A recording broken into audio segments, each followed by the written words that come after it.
Some parents make the mistake of pampering their children. They think they are loving the child, but they end up spoiling them. And if you are one of those parents, either you are already facing some trouble because of it, or the trouble is coming, I assure you.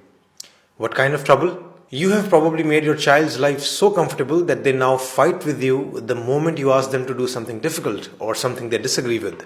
You have given them so many privileges or luxuries that they can't adjust in tougher conditions outside the home. You have perhaps been saying yes to all their demands and now they can't accept a no. They get angry and throw tantrums every time you refuse to fulfill their wish. You have maybe given them so much that they don't even value any of it. In short, they are spoiled. Why do parents do it? There could be many reasons. You want them to have the life you never had. You don't have time to spend with them and thus you just shower them with toys, gifts and luxuries. Or maybe this is how you actually show your love. You don't know any better way. Or possibly you think your child will hate you if you say no to them and you want your child to love you, at least more than they love your spouse. Whatever the reason you might have for pampering your child, my recommendation to you is very simple. Don't do it. But of course it's not that simple. The problem is complex. You as a parent have a certain level of wealth and resources. What will you do with it if you're not going to let your children enjoy them? And where is the line? Like how much should you give? How much is too much? How much is too little?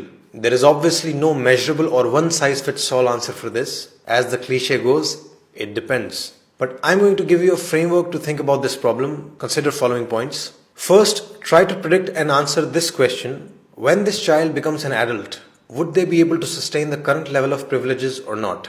The answer to this question will change every so often. Someday your child will seem very responsible and talented. Someday it will feel they are useless and incompetent. But you must keep those questions in mind. Will your child be able to afford the rent of the big house they are living in? Are they capable enough to buy the expensive branded clothes you buy them so casually?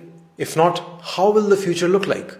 How long will you keep giving these privileges? Ultimately, you will have to cut them off. Ultimately, you will have to make them independent, right? So why not start a little earlier? Why not start today? This brings us to the second point. You must, from the beginning, create a balance of responsibility versus privileges in the house. Responsibilities in childhood mostly include schoolwork and house chores. Some other responsibilities could be to remain healthy, maintain decorum in the house, even being respectful to parents, etc. You need to make privileges somewhat conditional on these responsibilities. Essentially, give them a taste of adult life, which is, if you don't work, you don't get the car. Third, ask another question to yourself. Are you giving them resources for their growth or for their pleasure? If you're spending money on your child's music classes, sports classes, books, etc., it's very different from spending money on their toys, gadgets, clothes, birthday parties. Basically, whatever you're spending on them, is it being used by the child to just have more fun, or is it being used to try out a new skill or to become better at something, to explore talents, to start a new project, etc.?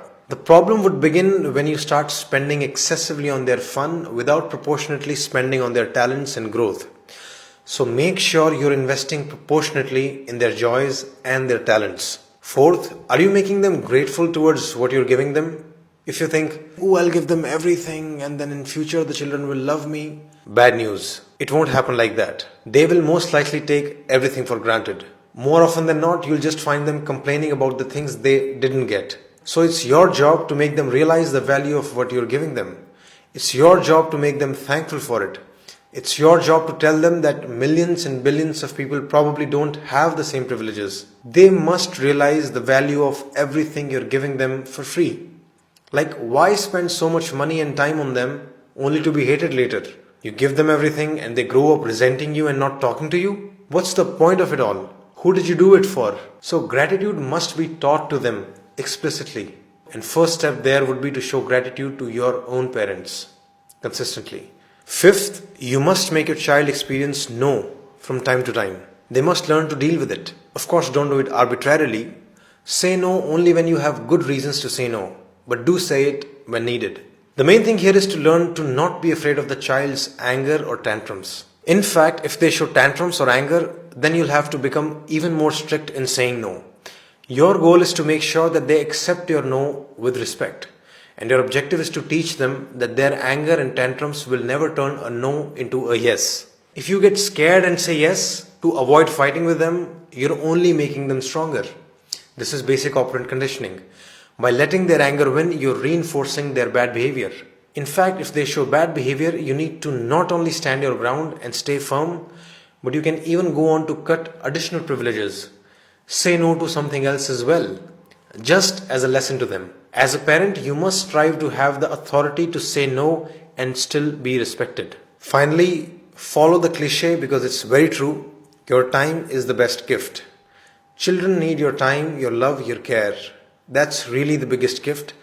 Pamper them with your time whenever you can, not with things. If you really want them to love you all your life, give them good memories with you, not just stuff which anyone can buy them. So these were my premises, and I repeat the conclusion: don't pamper your child too much. That's it.